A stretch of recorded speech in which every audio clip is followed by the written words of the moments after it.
Hello everyone. तो इस video में हम बात करेंगे दो स्टॉक के बारे में। एक हमारा है पेटीएम, जो कि अपने देखेंगे तो 3-4 दिन से देखें 3 दिन से क्रैश हो रहा था। लोअर सर्किट पे लोअर सर्किट हिट हो रहा था, जो कि अब वापस से बाउंस बैक किया 3.26%। अगर देखेंगे इनिशियली तो स्टार्ट तो बहुत पहले से ही हुआ था, बहुत ख़राब ही हुआ था। अगर देखेंगे तो अपने टॉप से अपनी बॉटम से 11.3% रिकवर हुआ है। अगर वहीं बात करें जियो फाइनेंस का, जो कि कल लगभग 11 टू 12% अप हुआ था। कल देखें तो अप्रॉक्सीमेट वही 15% अप गया था, जो कि अब वापस से लगभग 7% डाउन हो चुका है। तो अब देखने वाली बात है कि सोचने वाली बात है कि ये एक हमारा अप हुआ, दूसरा डाउन क्यों हुआ? मतलब कि अगर पेटीएम की बात करें तो 4 दिन से लोअर सर्किट चला जा रहा था, और अब जाके वापस आई मीन लगभग 10 से 11% का आई मीन 11-12% के अप आया है अपने बॉटम से। अगर वही जियो फाइनेंस की बात करें तो कल 15% भागा था, आज 6-7% क्रैश हो गया है।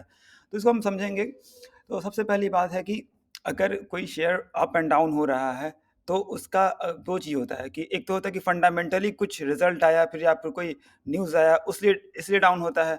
और दूसरा रीज़न ये है डाउन होने का कि एक्चुअल में कुछ आई मीन सॉरी कोई रिपोर्ट के थ्रू कुछ आता है। तो अभी इस केस की बात करें तो जियो अगर 190 आई मीन पेटीएम के केस की बात करें तो आरबीआई ने क्लियर बट बोल दिया था कि आप नहीं यूज़ कर सकते।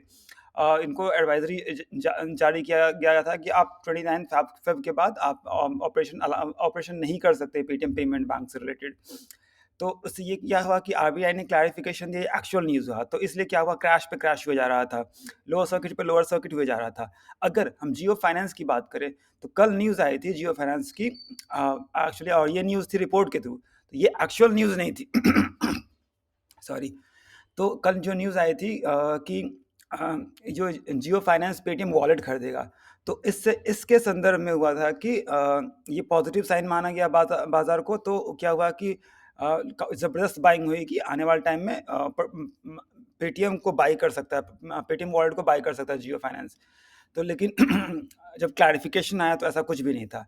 तो इसलिए हमें क्या हुआ कि ये हमारा एक हमारा स्टॉक हमारा डाउन गया, और अ, और वापस से हमारा अगर हम पेटीएम की बात करें तो इन्होंने क्लैरिफिकेशन दिया था कि एक्चुअली 2 न्यूज़ रिपोर्ट आई थी।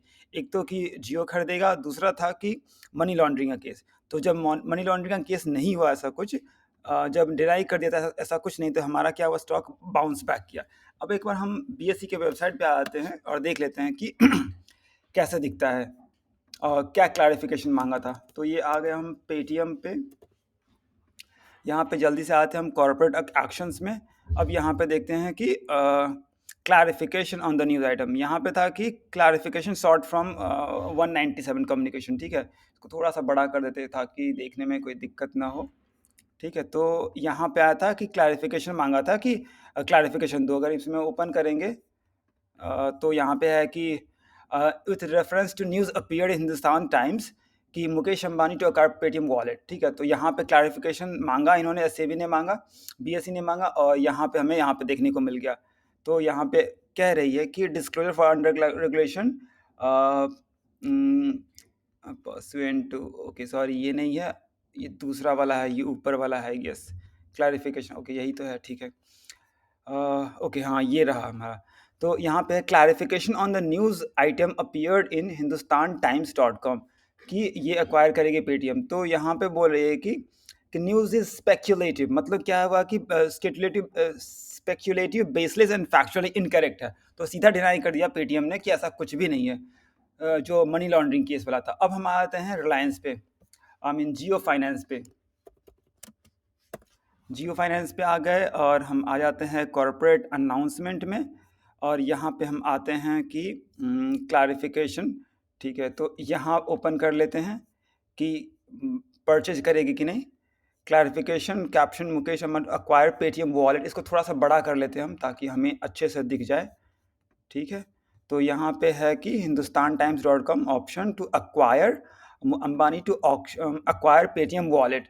तो जैसे जिस रीज़न से जियो फाइनेंस का शेयर भागा था। तो ये है कि we clarify that news is speculative, ये भी बोले स्पेक्यूलेटिव है, और जो कोई नेगोशिएशन अभी तक नहीं हुआ है। तो ये क्लैरिफ़िकेशन दोनों की तरफ से आ गया। तो एक तो है कि जैसे हमने बताया कि एक्चुअल न्यूज़ है जो कि आरबीआई वाला न्यूज़ था, जो दूसरा था वो रिपोर्ट के थ्रू जो आई मीन जो मीडिया प्रपोज़ करती है, जो कि इस मतलब फैक्चुअली हो भी सकता है, नहीं भी हो सकता है। मतलब उस टाइम में मतलब स्टाम्प ठप्पा नहीं लग रहा था कि ये सही है या गलत है। तो बट एट द एंड क्या हुआ, क्लैरिफ़िकेशन माँगा गया सेबी की तरफ से इन दोनों को, तो उन्होंने बोला कि ये न्यूज़ गलत है। अब अब बात है कि करें क्या? तो अगर देखें जियो फाइनेंस की बात करें तो अपने अब अगर लास्ट के 5 डेज़ का देखें तो अगर इस पॉइंट पे अगर कल से देखें तो हमारा लगभग 15% भागा था। लेकिन ओवरऑल देखें तो हमारा फ़ायदा ही है। जिसके पास जियो फाइनेंस होगा उसके लिए तो फ़ायदा ही है। अब एक दिन में क्रैश 6-7% डाउन हुई, जो 15% भागेगा तो 6-7% आप एक्सपेक्ट कर ही सकते हो कि डाउन भी होगा। तो अगेन अगर बात ये है कि अगर हम देखें फाइनेंशियल्स की 190 से अब पेटीएम की बात करें तो ठीक है, हमारा स्टॉक भाग गया। आज हमारा लगभग कितना भागा? लगभग देखें तो अपने बॉटम से लगभग 10-11% कितना 12% भागा। तो क्या इससे भागने से क्या आरबीआई ने डिसीजन रिवर्स कर दिया? तो बिल्कुल भी नहीं है। क्या इसके फाइनेंशियल स्ट्रांग हो गए? तो बिल्कुल भी नहीं है। तो ऐसा नहीं कि भाग रहा है तो हम खरीद लेंगे। क्योंकि अभी अब दुःख तो होता है हमें भी कि ठीक है, हमने एक तो दुःख होने का 2 रीज़न है। एक तो अगर मैं अपना बताऊँ तो 2 रीज़न ये है। पहला रीज़न ये है कि मैं पेटीएम काफ़ी अपने अप्रॉक्सिमेट 90 टू 95% अपना ट्रांज़ैक्शंस पेटीएम से ही करता था, अभी भी कर रहा हूँ इनफैक्ट।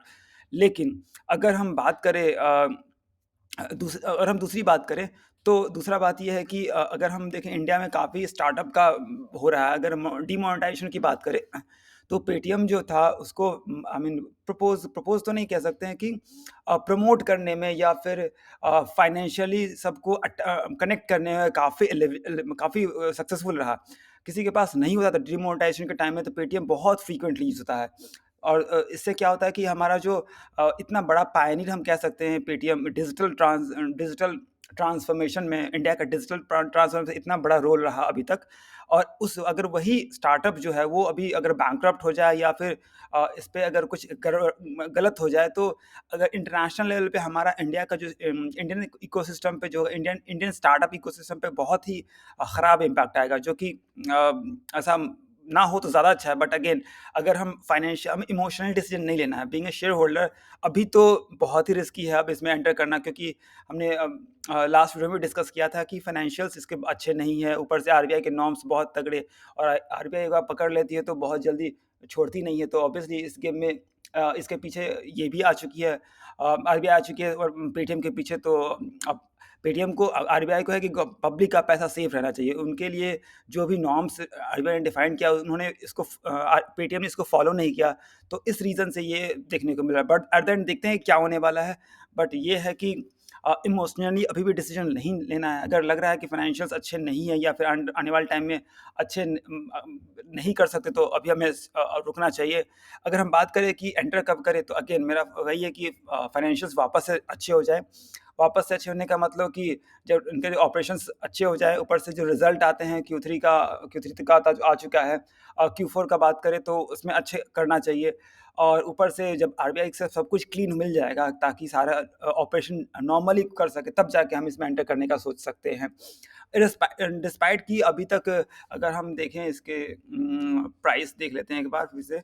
तो अगर देखें अपने टॉप से आई मीन बॉटम लो पे है, अप्रॉक्सिमेट हम कह सकते हैं कि ऑलमोस्ट ऑल टाइम लो ही है। अगर देखें थोड़ा-सा हम इसके 1 मंथ का ही देख लेते हैं, हमारा जो है 438 था।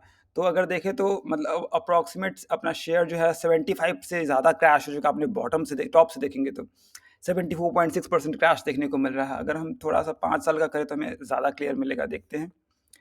तो ओके, तो 75% क्रैश हो चुका है। तो इस टाइम में ऐसा नहीं कि बहुत सस्ता मिल रहा है, क्रैश हो गया तो हम ले लेंगे। हमें तो फाइनेंशियल्स अगर अगर आप इस चैनल को रेगुलरली फॉलो करते हैं तो हम फोकस करते हैं कि फाइनेंशियल्स अच्छे हो तब जाके हम लॉन्ग टर्म होल्ड कर सकते हैं या फिर कंटिन्यू कर सकते हैं कितना हमें होल्ड करना है। तो ठीक है, तो अब वेट देखते हैं कि आने वाले टाइम में क्या होता है, क्या डिसीजन लेती है आरबीआई और क्या डिसीजन लेती है पेटीएम की मैनेजमेंट, उसके हिसाब से हम अपना आगे फर्दर स्टडी करेंगे। तो अगेन इसको समराइज़ कर दें तो ये है कि अगर किसी का स्टॉक भाग जाता है और ऊपर-नीचे हो जाता है, तो हमें कॉशियस रहना चाहिए कि फंडामेंटल अगर अच्छे हो रहे हैं तभी उसमें एंटर करें, अगर अच्छे नहीं है तो ना एंटर करें। अगर बात करें कोई शेयर भाग रहा है, अचानक से डाउन हो गया, तो हमें ये देखना पड़ेगा कि ये भागा क्यों था और डाउन क्यों हुआ? अगर अगर रीज़न जस्टिफाएबल तो ठीक है, अगर नहीं जस्टिफाएबल है तो फिर हमें आगे देखना पड़ेगा कि क्या करना है। तो जियो के फाइनेंशियल केस में ऐसा ऐसा कुछ नहीं है, ऑलरेडी आई मीन इसके बाद डिटेल में वीडियो बनाएँगे कि क्या हमें क्या करना चाहिए जियो फाइनेंस के केस में। बट ठीक है, अभी के लिए इतना ही, मिलते हैं, देखते हैं क्या है। और एक और चीज़, ये डिस्क्लेमर ये है कि ऑल्दो पेटीएम का प्राइस बहुत नीचे हो चुका है, तो ये कोई रिकमेंडेशन नहीं कि आप बाय करो या सेल करो या होल्ड करो अगेन। ऑल्दो हमें दिख रहा है कि 11% का जंप है, बट ये कोई रिकमेंडेशन नहीं है, क्योंकि ऑलरेडी इतना खराब हालात से गुजर रही है कंपनी, ऊपर से इसमें इन्वेस्ट करना काफ़ी रिस्की हो सकता है। बट अगेन, अगर आप चाहते हैं तो आप कर सकते हैं, but at your own risk. आपका खुद का एनालिसिस होना चाहिए। सो ठीक है, आज के लिए इतना ही, अभी के लिए इतना ही। Thank you so much for watching, see you in the next video, bye bye.